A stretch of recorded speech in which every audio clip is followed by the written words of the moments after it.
अस्सलाम वालेकुम फ्रेंड्स। आज हम लोग स्टैटिस्टिक्स का एक्सरसाइज 26.4 का क्वेश्चन नंबर 9 का बी पढ़ेंगे डियर, और उसको समझेंगे। डियर क्वेश्चन नंबर 9 का बी में कह रहा है ट्रू फॉल्स निकालना है इसका। क्वेश्चन नंबर 1 में dear value of mode of data 2 3 9 10 9 3 9 is 10 बोल रहा है डियर कि ये सब डेटा का जो मोड होगा डियर वो यहाँ कह रहा है कि 10 होगा। ये ट्रू है कि फॉल्स है? तो चलिए इसको एक बार हम लोग अरेंज करके देख लेते हैं। 2 देखिए 2 का मरतबा है डियर, एक ही मरतबा है। चलिए 2 3 देखते हैं कि 2 मरतबा है, तो चलिए इसको 3 को भी अरेंज कर लेते हैं। उसके बाद डियर 9 को देखते हैं। 9 कितना टाइम्स है? 1 2 3। उसके बाद डियर क्या 10 है 10। अब डियर एक बात बताइए कि मोड हमको ये सिखाया है हम लोगों को कि जो ज़्यादा टाइम्स रहेगा, जो ज़्यादा मर्तबा रहेगा वही मोड होगा, यानी जिसकी फ्रीक्वेंसी ज़्यादा होगी। तो फ्रीक्वेंसी ज़्यादा का मतलब क्या है कि जो अब देखिए 2 1 मरतबा है, इसकी फ्रीक्वेंसी 1 है। 3 2 मरतबा, इसकी फ्रीक्वेंसी 2 है। 9 3 मरतबा है, इसकी फ्रीक्वेंसी 3 है। और 10 1 मरतबा, इसकी फ्रीक्वेंसी 1 है। तो बताइए डियर इनमें सबसे ज़्यादा फ्रीक्वेंसी किसकी है? सबसे ज़्यादा फ्रीक्वेंसी 9 की है। तो यहाँ इसकी जो मोड होनी चाहिए वो होनी चाहिए 9, यानी मोड इक्वल टू 9। तो डियर यहाँ क्या बोला 10 है। तो जब यहाँ 10 बोल रहा है आपके हिसाब से, यहाँ हम लोग सॉल्व करने के बाद आया यहाँ 9 आया या 9 आया, तो डियर आप यहाँ देखिए कि यहाँ जो बोल रहा है कि 10 है, क्या सही है? नहीं ना डियर, यहाँ सही नहीं है। यानी ये जो है क्वेश्चन नंबर 1 जो है ये फॉल्स है डियर। तो क्वेश्चन नंबर हम लोग यहाँ क्या लिखेंगे? फॉल्स लिख देंगे। बस इसको थोड़ा ख्याल रखा डियर, फॉल्स है। उसके बाद क्वेश्चन नंबर क्या करा डियर? बी का ही क्वेश्चन नंबर 2, इसमें करा डियर मीडियन ऑफ डेटा। क्या करा है? मीडियन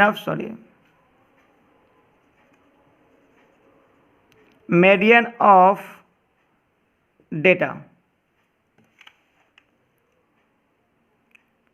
इसका क्वेश्चन नंबर 2 में डियर, इसी का बी का 2 मीडियन ऑफ डेटा। क्या जाएगा मीडियन ऑफ डेटा में? 3 14 18 20। उसके बाद है डियर 5 इज 18। बोला कि ये सब डेटा का जो मीडियन है डियर वो 18 है। अब यहाँ भी समझने की कोशिश करें, मीडियन हम लोग निकालते कैसे हैं? इससे पहले जब हम निकालना सीखे, सबसे पहले हम लोग क्या करेंगे? असेंडिंग डिसेंडिंग कर लेंगे। तो सबसे पहले असेंडिंग कर लेते हैं। सबसे छोटा कौन है? 3 है, तो 3 लिख लिए। उसके बाद डियर क्या है? 5 है, 5 लिख लेंगे। उसके बाद डियर देखते हैं कि 5 के बाद क्या है? 14 है, 14 लिख लिए। 14 के बाद देखते हैं कि 18 है, 18 लिख लिए। 18 के बाद क्या है? 20 है, 20 लिख लिए। अब ये बताइए कि इसका मीडियन क्या होगा? जैसे का मीडियन जानते हैं कि इसका क्या ओड में है या इवन में हो। तो मैंने जो शॉर्ट तरीका बताया कि जब 5 डिजिट रहेगा तो 2 इधर से ले लेंगे, 2 इधर से ले लेंगे, तो बचेगा क्या? इसका देयरफॉर मीडियन इक्वल टू 14। तो डियर फिर देखिए यहाँ कि मीडियन 14 होना चाहिए और ये बोल रहा है 18 है। तो क्या सही है डियर? मीडियन कितना होना चाहिए? 14 होना चाहिए। अगर सही हो तो मीडियन 14 होना चाहिए, लेकिन 18 बोल रहा है। ये भी डियर क्वेश्चन नंबर बी का 2 भी फॉल्स है डियर, ये भी फॉल्स आ गया। आई होप कि डियर आपको ये जो बी नंबर में जो 2 क्वेश्चन है ट्रू फॉल्स का, ये आपको बेहतरीन तरीके से समझ में आ गया होगा। देखिए डियर ये जो देख सकते हैं, इसको आप स्क्रीनशॉट भी ले लीजिए। हाँ, गलती क्यों है? सवाल ये उठता है कि गलत है क्यों? अब डायरेक्ट आंसर देख के ट्रू फॉल्स में टिक लगा देने से तो नहीं होगा ना।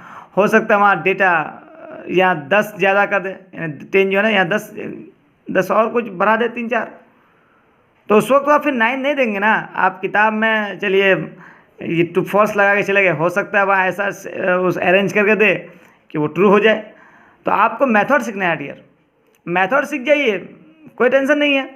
सबसे इम्पोर्टेंट होता है डियर कि आप ट्रू है तो है क्यों, और फॉल्स क्यों है।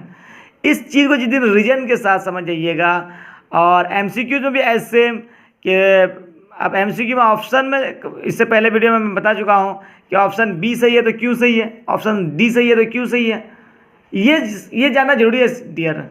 ना कि आप आंसर देख के इसमें ट्रू फॉल्स या MCQs वगैरह में टिक लगा देंगे, तो मेरे ख्याल से शायद ये सही तरीका नहीं है। आपको हर एक मैथ्स में रीजन होना बहुत ज़रूरी है डियर। तो चलिए हम लोग 9 का सी को सॉल्व करते हैं, फिल इन द बैलेंस। 9 का सी का क्वेश्चन नंबर 1 डियर, यहाँ आपको फिल इन द बैलेंस यानी खाली जगह को भरना है। एक खाली जगह है यहाँ, इसको हम लोग को भरना है इस जगह। तो डियर इसको पहले क्वेश्चन को समझिए कि क्वेश्चन कह क्या रहा है, क्वेश्चन को समझना है। क्वेश्चन कह रहा है कि mean, median, mode are the measures of, यानी इन तीनों में किस चीज़ को निकालते हैं।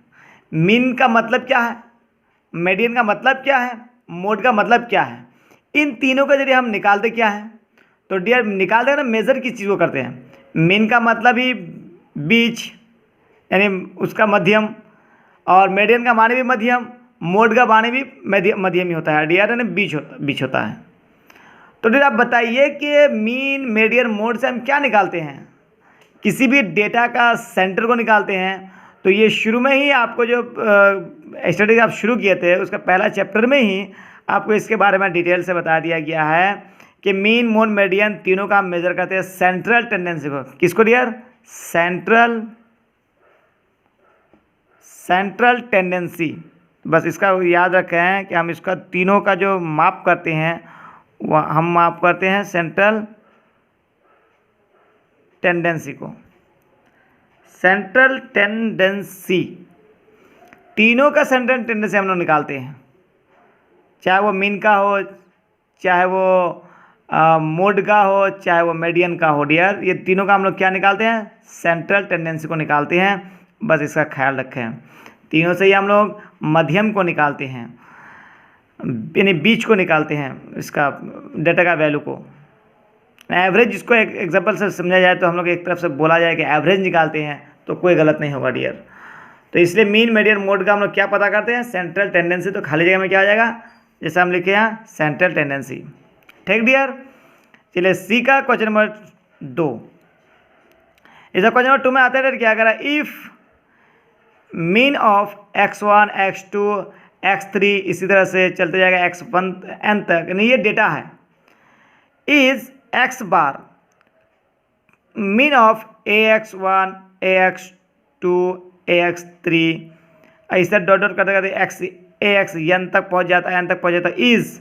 तो इसका वैल्यू क्या आ जाएगा डियर, ये सवाल कर रहा है। तो x बार बराबर क्या आ जाएगा, तो dear four x bar equal to हो जाएगा डियर a, क्योंकि अभी इसके साथ क्या a है ना, बस तो x बार इक्वल टू हो जाएगा डियर, या इस खाली जगह में a हो जाएगा। क्वेश्चन नंबर इसका सी का 3 डियर, क्या करें इसको समझने की कोशिश करें। ये बहुत इंपॉर्टेंट क्वेश्चन है। At the time of finding arithmetic देखिएगा dear, at the time of finding arithmetic mean the length of the all class size what, class size जब भी हम लोग मीन निकालते हैं, अरिथमेटिक मीन निकालते हैं, तो उसका क्लास साइज क्या होता है, अनइक्वल तो नहीं होता ना। अगर 10 का गैप है तो 10 के गैप होते हैं, 5 का गैप है तो 5 के गैप होते हैं, 3 का गैप है तो 3 का गैप होता है। गैप क्या होता है, उसका जो हाइट है तो उसी को साइज कहते हैं। सेम होता है कि नहीं डियर। तो यहाँ लिखेंगे class are same, sorry class are same dear. तो बस इस तरह की कुछ fill in the balance dear हम आप लोगों को दिखा दिए, और आई होप के डियर आपको ये चीज़ समझ में बेहतरीन तरीके से आ भी गया होगा। तो चलिए डियर अभी के वीडियो में इतना ही तक, और नेक्स्ट वीडियो में हम लोग इसका जो शॉर्ट आंसर है क्वेश्चन नंबर 10 है डियर, वो हम लोग सॉल्व करने की कोशिश करेंगे। तब तक के लिए डियर इजाज़त दीजिए। वीडियो अगर अच्छी लगी तो लाइक, शेयर, और अगर चैनल में न्यू है डियर तो सब्सक्राइब जरूर कर लें। Thanks for watching. खुदा हाफिज़।